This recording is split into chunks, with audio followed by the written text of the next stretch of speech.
K'tov Dalet, page 24, in Mechaber and Shulchan Aruch. Yeshnogim shachish birch echod birchas hashachar v'onu achar v'omein. There's a custom that after one says all the birchas hashachar, and they answer after Amen, Chose echod me'onim, Amen, u'mevorech onin achar v'omein. Everybody says the birchas hashachar, everybody answers Amen, everybody else is bracha. U'chaseda ze osin kol osim shonu Amen tchilo. And this is the order. Mr. A says all the birchas shenos sechvi vino shalos and goy, so on and so forth. Everybody answers Amen. He's finished his order. Mr. B starts saying it, and everybody answers Amen. Everyone else is bracha. Ve'in la'ara leim, and one should not have any claim against these people because, as he'll explain, because each one when he says the bracha doesn't have a mind to be motzi the other person, or the other person doesn't have a mind to be covered by the other person. And since, as we'll see, that as there's on a rabbinic level, even on a Torah level, there is a basis, say 100 brachos a day. You're supposed to answer 90 amenim every day. So this is how you accumulate the 90 amenim. If you don't attend 3 tefillos a day, you're not going to get it 90 times amen. So by doing this, you're pretty much guaranteed. You have a minyan, and you answer 10 brachos, you have your 100 amenim. We'll see. Okay. You say, how did they have a right to say the bracha? They already were yotze when they answered Amen. Like, Shemei Ka'one, you say Amen. Because when the one who originally said the bracha, he didn't have a mind to cover the person, those who listened. And he says, even the one who said the bracha had in mind to cover the other individuals, but they never intended to be yotze with this. You could have you could have in mind to cover me. If I don't want to be covered, I'm not covered. Correct? Shomei Kone, it's both. The Gemara says in Rosh Hashanah, das Shomei and das Mashmiya. You have to have the mindset of the listener and the one who's actually saying it. You have to have both. Then they connect. But if either of them doesn't have a mind for the other, you're not covered.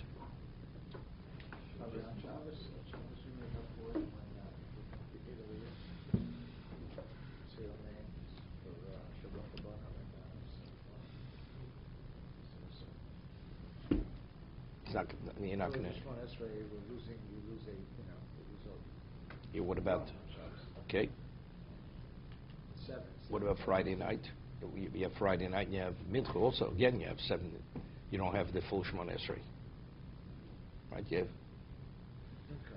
Mincha also. You have 3 hours. So does that count? Yeah, sure, definitely. Whenever you answer Amen, Amen is an Amen. We'll see. Let's see the Mishna Berura Dalet. Yesh noagim b'kavarosum d'sheyashnu kol echad atzarek amenim liyom. Vayin shari tshuva sheyesh shemfakvim. So people question this practice. Tshuva me'avo helo dan shnogan shlotzis birchas hashas. Today our custom is we never yotze with the bracha of the shliach tzibur. Never. Everybody says, because everybody is basically most people come to shul, they're literate, they say their own bracha. So therefore we don't have in mind to be yotze with the shliach tzibur. Prima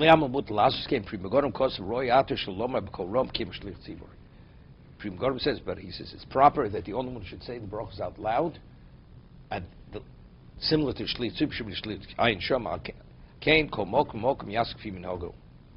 Each community should do whatever the minig is. It's okay. It's not a problem. Kol Echad Yesh Lo Ma Lismoch. Each person has what to rely upon. I told you by Hasidim, they go around. They don't do it out loud, but people go to one another because they want to get in the amenim. Shvayotzu. B'levush mashma shein yochel hotzi birchas hashachar post mi'asora. Levush writes that to be able to cover someone with birchas hashachar, you have to have minimally 10 people. I'm free begorish and tzari b'sov dvorav lo medavke beboki emotz post mi'asora. Al v'shein boki yitzor chasora. This has later. We'll come to this later. The person's illiterate. He's not able to say his own bracha. Another person can cover him even if you don't have a minyan.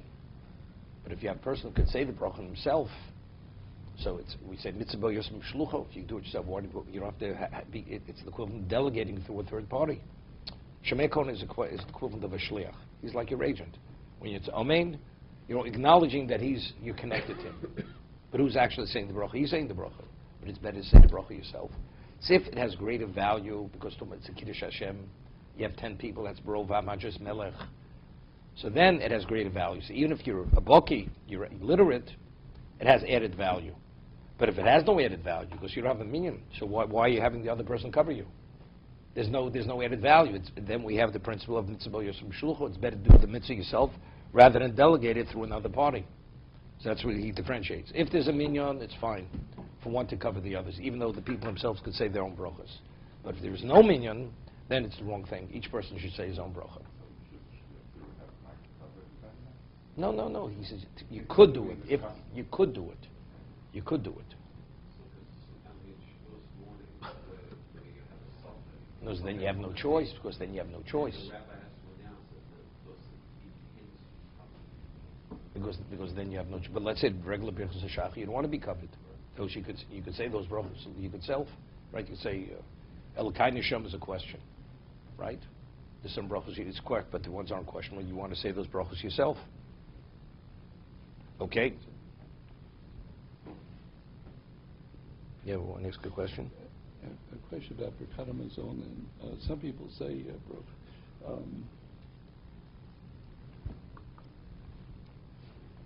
are you covering everybody in Birkat Hamazon, or when we say, the tradition was when we come to the Bracha, we say them out loud and everybody says First one, just the first one. The first one.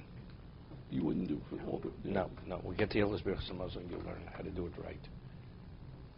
The reason why we say the first bracha, if you have a zimun, the one who says the zimun should say the first bracha out loud from the beginning till the end. Because at one time, people were not able to say themselves. So you would cover, and that was the primary brachas. That was said out loud. That's the Doraisa bracha? No, they're all Doraisa. They're all Doraisa. Yeah, three are Doraisa. The fourth one's Drabanan. We'll get there. We'll say there's a beraloch on this. Regarding Birchas Hamazon, why the first one should be said out loud. After one urinates, one says Asher Yotzar. Kol hayom kishoset tzrochav.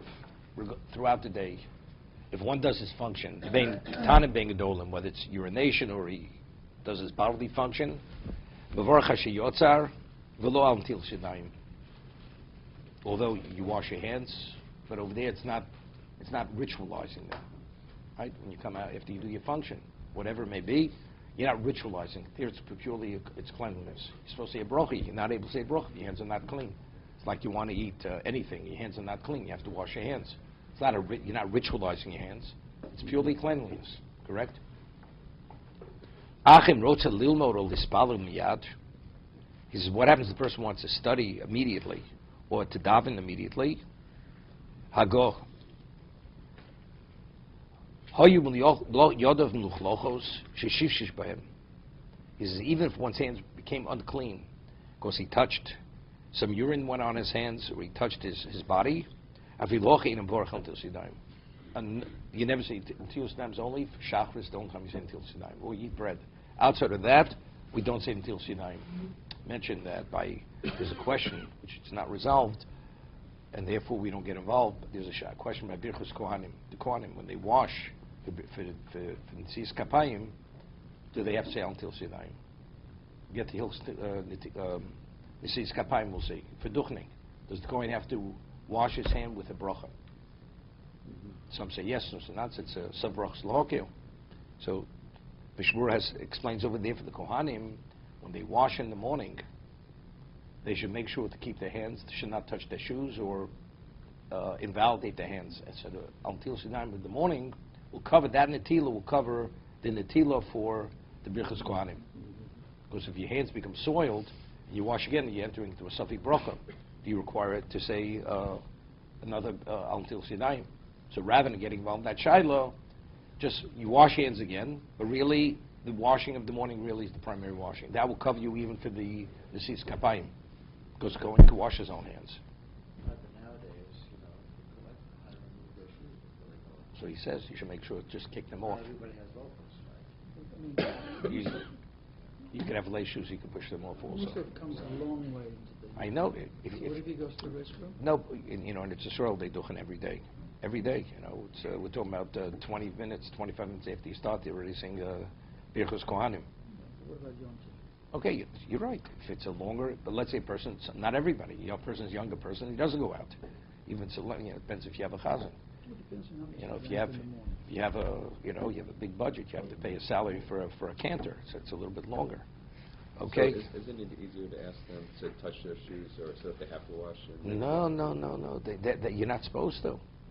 You sit out till them in the morning. Okay. There's a question now when you wash. If you soil your hands, do you say another till them? No, you don't. Correct. Right.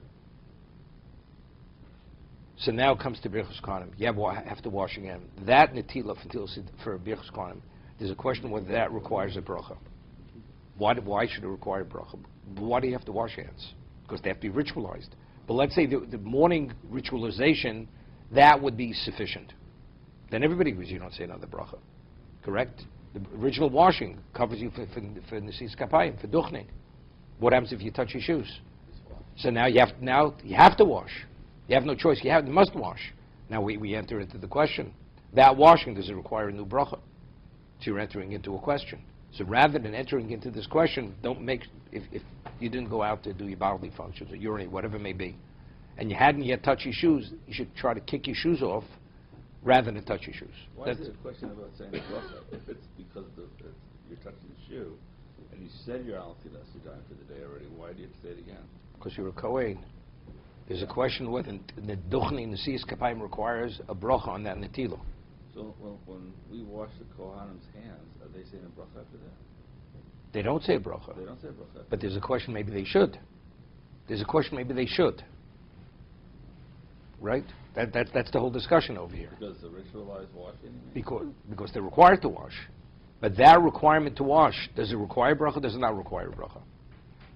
Right? We wash before Mincha Ma'ariv. You're supposed to wash with a vessel.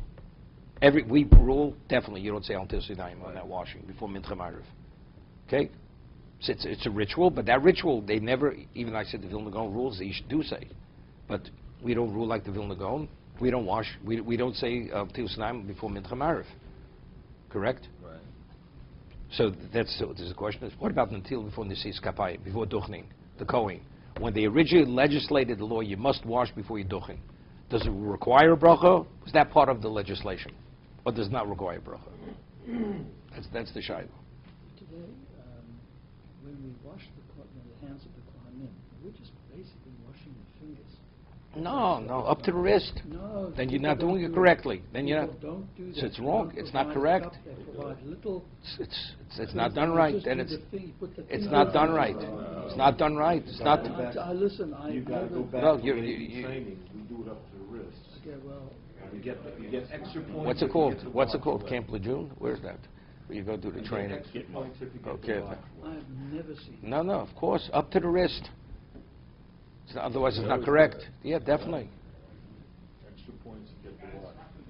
South Africa they used to take the coin, throw them into the river. Okay. No. When we get to Hilchos My Machronim, you're going to see also My Machronim. People, they wet the tips of their fingers with My Machronim. We'll see the Be'er Halacha shows this is not a chumrah that you're not yotze whatsoever. You're not yotze. You ever see the way women wash Al Tisidayim at weddings? They wash literally. It doesn't go before the first digit of their fingers. Literally. It's nothing. I mean, it's totally ignorance. That's what it is. Because they never learned. It's all by copying. No.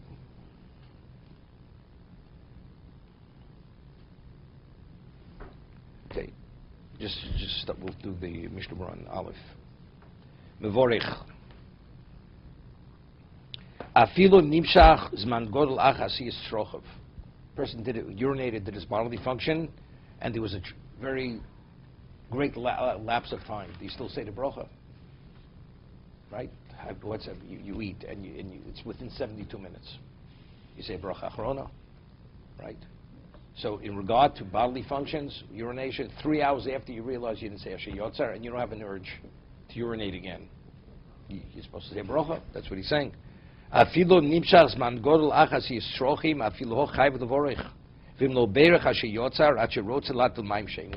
What happens by the time he realizes he didn't say Asher Yotza, he has an urge to urinate again. He says, even though you have an urge, you should first say Asher Yotza on the first time. But the Shar Tshuva concurs with many other Achronim disagree. And that's what we conduct ourselves. That the moment you have an urge, even though you realize you didn't say the previous bracha, one doesn't say the bracha any longer. That's why he writes, we had earlier, that first gets up in the middle of the night and urinates, you should say the Asher Yotza then, because usually by the time, if you go back to sleep, when you wake in the morning, you have an urge again. And once you have the second urge, you're not able to, and that's the reason why, what's the halacha if a person goes out to urinate before Yishtabach? And you come back, do you say Asher Yotza? Is Asher Yotza an interruption during the Psukei Zimra? So we'll see later, the halacha is say Asher Yotza. Why? Because what happens now if you have an urge? If you didn't say Asher Yotza, now you have an urge. So you lose that bracha. So since you lose the bracha, that's the reason why you're permitted to say the Asher Yotza during the Psukei Zimra for that reason. During Birchas Kriya Shema not, but during Psukei Zimra, that is the basis why you say Asher Yotza. Rabbi, when you get up in the